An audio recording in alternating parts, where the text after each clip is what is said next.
dobry Państwu, jestem w Groningen. Za mną ten czerwony budynek jest tematem dzisiejszego filmu. Cały film będzie o tym właśnie budynku, a ściślej o tym, co jest w środku. W koniec XIX wieku powstał szpital sióstr miłości, Matki Miłosierdzia, tak to z angielskiego sobie przetłumaczyłem. I on został przeniesiony dopiero do tego budynku w latach 20. I szpital się działał do lat 70., potem został przeniesiony w inne miejsce, a budynek został pusty.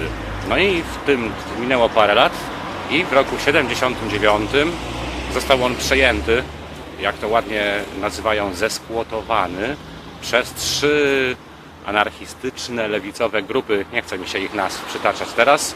Także od tamtego czasu budynek ten jest skłotem, a ja w nim mieszkam, będąc tutaj w Groningen, więc jest naprawdę bardzo ciekawie. No i co? Oprowadzę Was po tym budynku. Są 2 wejścia, brzydkie i ładne. Pójdziemy wyjściem brzydkim. Tutaj jest coś w rodzaju kamienia węgielnego. Data prawdopodobnie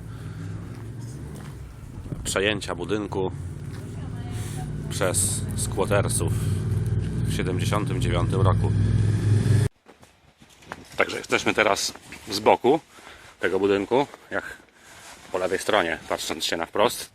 No i dochodzimy do tego wyjścia brzydkiego. Mówiłem, że brzydkie wejście, ale może nie jest aż takie brzydkie, bo w sumie ten znak jest dość ładny.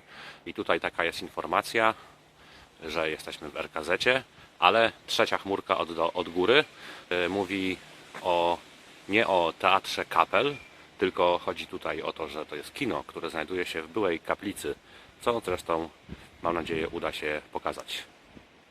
No to idziemy. Bardzo proszę, oto budynek od tej strony. No i to jest właściwe wejście. Zaraz Wam pokażę sztuczkę. Taka właśnie sztuczka. Tutaj jest bar, w którym serwowane są obiady oraz dzieją się różne rzeczy wieczorem. W skłocie tym mieszka mój kolega Jacek, u którego właśnie się zatrzymałem na wakacje i z którym pogadamy sobie na temat skłotu, nie tak, że jakoś poważnie pogadamy, co nie? No i tutaj dużo rowerów. O, ten jest mój. No a do Jacka idzie się tymi właśnie schodami. Zobaczcie, jakie okna. No to był jednak ten budynek szpital, lata 20. I prowadzony przez siostry zakonne, więc taki a la kościelny klimat też powinien być, prawda? I tutaj jestem na środku takiego holu. Pokażę, tu są wejścia do różnych korytarzy, 3. I właśnie dom ten dzieli się na tak zwane korytarze. W każdym korytarzu jest oddzielna wspólnota ludzi, która jakimiś tam się prawami swoimi porządkowymi oczywiście rządzi. No i właśnie w jednym z tych korytarzy mieszka Jacek. I do niego jak się dzwoni, to trzeba zadzwonić 2 krótkie, 1 długi. Udało się sforsować drzwi do korytarza. No i właśnie w takim korytarzu sobie mieszkają ci squattersi. Teraz zobaczymy jedno z tych mieszkań. Cześć Jacek. Hej, cześć.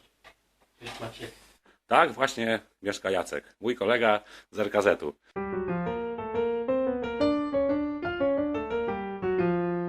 Do kina wchodzi się od strony baru, przez bar ogólnie i tak też zrobimy.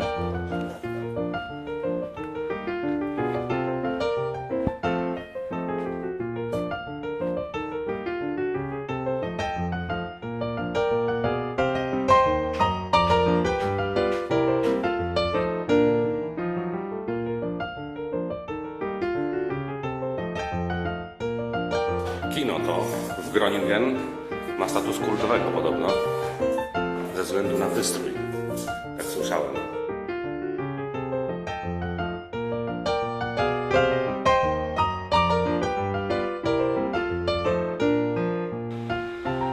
Jesteśmy w środku, w kinie, no i będąc gościem RKZ-u mam okazję być w kinie w miejscu, w którym każdy by chciał się znaleźć kiedyś, czyli tu jest taki projektor, a z tej strony będzie widać, że... O, czemu? Zgasło światło na sali. Aha, dobra. I teraz ten oto projektor puszcza film na salę, w której to teraz magicznie zapalę światło. Tada! No pięknie, prawda? Także idziemy do środka.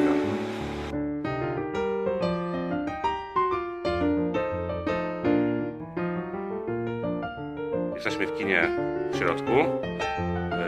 Także tutaj mieszkańcy RKZ-u spędzają swoje wolne chwile wytchnienia.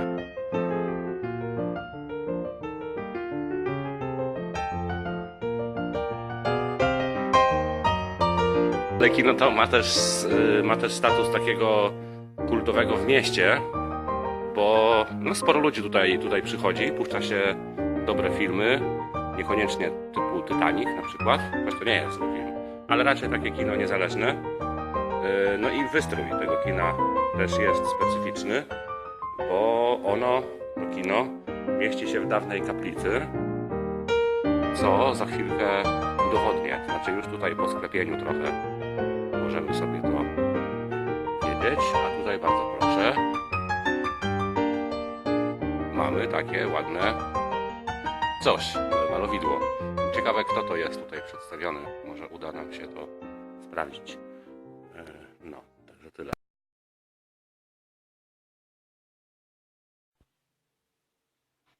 W RKZ-cie też jest warsztat. Nie jest to warsztat samochodowy.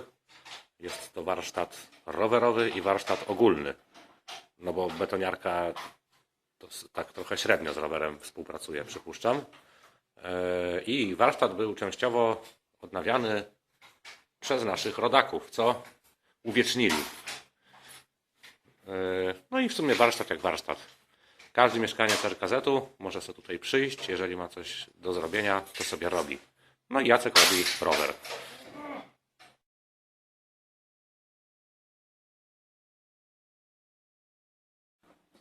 A dzisiaj w gości przyjechał Oskar do nas, do RKZ-u. Cześć Oskar. Cóż za Oskar? O taki Oskar. Ja? No. Jesteśmy w ogrodzie w RKZ-cie sobie i trafiliśmy z Oskarem, który tu dzisiaj przyjechał, na wyprawianie wełny. Nie? To chyba takie coś. She makes a reportage of this. I'm kind of crazy reporter. Are you filming? Oh yeah.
Tutaj w tym ogrodzie w RKZ-cie dzieją się różne przedziwne rzeczy. Na przykład tutaj przelatuje sobie dron. Jak widzicie. Oj, spadł niestety. Tutaj siedzi pan sobie, który tym dronem steruje. No i tak sobie na chillaucie siedzi i lata dronem.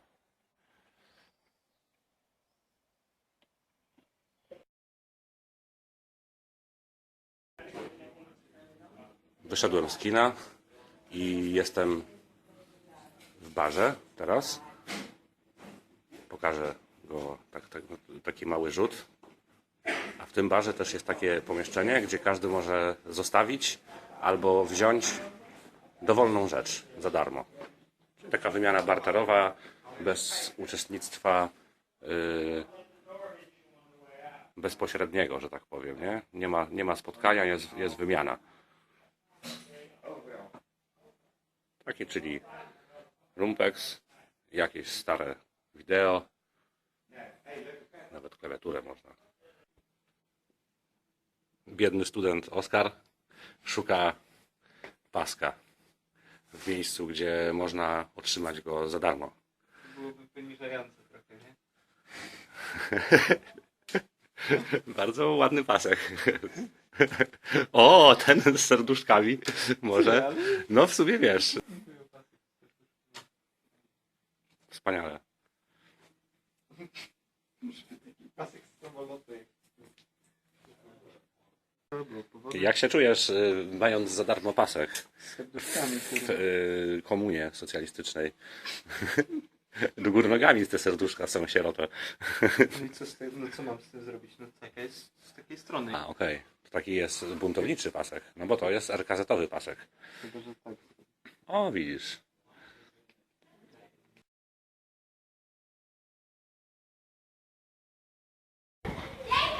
Życie w RKZ-cie upływa sobie spokojnie. Wyszliśmy sobie na herbatkę, poczytać książkę. No i RKZ-owe dzieci bawią się najlepsze na ogródku, bo warto wiedzieć, że w RKZ-cie kilka pokoleń ludzi mieszka, co nie? Są, no nawet chyba takie pokolenie o imieniu Helenka też, nie? Mieszka. No. My wychowujemy najmłodsze pokolenie, ale No teraz właśnie. rodzą się już kolejne dzieci. Helena niedługo będzie musiała przejść inicjację do O, starszej grupy wiekowej. ile mniej więcej jest dzieci urodzonych w RKZ-cie i wychowanych i mieszkających? Ciężko powiedzieć, mamy trójkę nastolatków, którzy się tutaj urodzili, mieszkają już 15 lat i sporo noworodków, może z trójkę noworodków i może z 5-6 dzieci w wieku od 3 do 10. No, nieźle. Patrząc na twoją córkę, to jak najbardziej z nią wszystko w porządku, nie? Także miejsce w sumie do wychowania dzieci jest dobre. Bo i to przestrzennie ciężko dostać pokój taki, który spełniałby warunki mieszkaniowe. No tak. A jak to jest z tymi pokojami właśnie, że ktoś z zewnątrz przychodzi sobie i mówi: dzień dobry, jestem anarchistą i chciałbym mieszkać w RKZ-cie, czy... Nie musisz Jak być to wygląda? anarchistą, nie ma żadnego kryterium ideologicznego. Możesz jedynie przyjść i powiedzieć, że podoba Ci się formuła życia wspólnotowego i chciałbyś współuczestniczyć we wspólnocie. Wtedy możesz podnająć od kogoś pokój albo zostawić swój list motywacyjny. I w momencie, w którym zwolni się jeden z pokoi na którymś z korytarzy, korytarz idzie do biura głównego, patrzy na listę kandydatów, zaprasza 5 albo 7 z nich na rozmowę i w czasie tej rozmowy dochodzimy do konsensusu, czy nasz korytarz jest właściwym miejscem do życia dla Ciebie i czy Ty jesteś właściwą osobą, żeby mieszkać na tym korytarzu. A ile kosztuje w ogóle mieszkanie tutaj? Bo to jest, z tego co wiem, jest to korzystna cena w porównaniu do rynku mieszkaniowego. Tak, wszyscy płacimy Holandii. 330 euro, niezależnie od wielkości pokoju, zużycia energii i zużycia wody. Mamy jedną Okej. stawkę dla wszystkich, czyli No jasne. 150 pokoi, generujemy z tego pieniądze, za które płacimy wspólnocie mieszkaniowej miasta, czy jednej z organizacji, która zarządza nieruchomościami. O, spoko. Czyli coś się miałem spytać jeszcze, ale tak nie przychodzi mi do głowy, więc pewnie to teraz wytnę i potem zrobię drugą część. Nie, ja wracam do No, czytania. wiem już, co miałem się zapytać. Chciałem się spytać, bo byliśmy w kinie, ale nie było czasu, żeby tam dłużej posiedzieć i chciałem zadać pytanie, bo to kino jest znane w mieście, nie? Że tutaj przychodzą ludzie z miasta sobie i oni płacą za seanse, czy to są takie jakby Nie, płacą. otwarte? Płacą Nie, no normalnie. to jest jedna... Nasze Ministerstwo Kultury wewnętrzne Aha. dzieli się na kilka segmentów. Jednym z nich jest teatr, drugim jest Eight House, trzecim jest kino, a czwartym jest bar nocny. Aha, no i okej. bar nocny spełnia swoje funkcje w postaci organizowania imprez techno albo sesji jamowych, jamów jazzowych, sesji jamowych. No, ludzie jedzą dżem i słuchają jazzu. Słuchają jazzu, palą jazz, jedzą no dżem tak. i słuchają jazzu.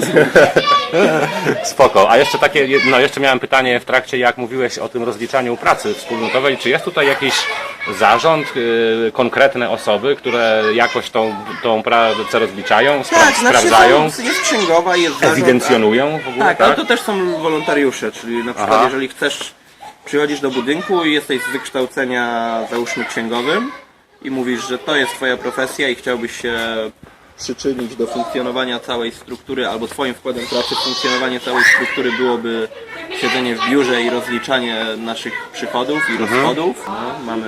Drętwieje mi ręka powoli, więc ostatnie pytanie już tylko, nie? Bo jak wiemy jest to skłot, jesteśmy w skłocie, ale ów skłot jest legalny, jest legalny, znaczy zostało zalegalizowane status quo po prostu, tak? Czy to... Tego budynku już nikt nie nazywa ani w Holandii, ani w mieście skłotem. To jest dawny skłot, albo ex-skłot, albo post-skłot. Jakby ten budynek został przez wspólnotę przejęty na zasadzie zasiedzenia i squattingu i jako taki funkcjonował przez 15 lat, ale po prostu po 15 latach jakby skala tego przedsięwzięcia, ilość ludzi, którzy się wprowadzili, jak też wymogi współczesności, czy chęć nawiązania dialogu z miastem i ugruntowania wymusiła zmianę formuły w dobrze zarządzaną wspólnotę. Czyli jakby budynek został przejęty na zasadach skłoterskich, ale obecnie nie funkcjonuje poza prawem jak większość skłotów, tylko właściciel ziemi i właściciel budynku wyrazili zgodę na to, żebyśmy prowadzili tutaj samorząd. Okej. No dobra, to co, dzięki za rozmowę, spontanicznie nam ona wyszła, także fajnie, no właśnie nie ustawienie. Także Jacek, ten rezydent RKZ Groningen. Tak, życzę każdemu miastu, żeby kiedyś na swojej drodze ku postępowi cywilizacyjnemu miało swój RKZ.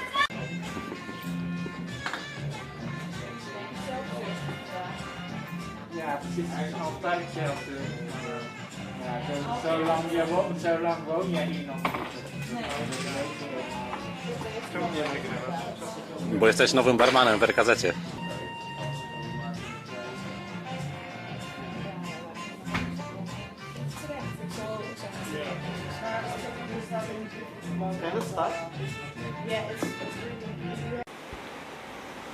No już pożegnanie z RKZ-em.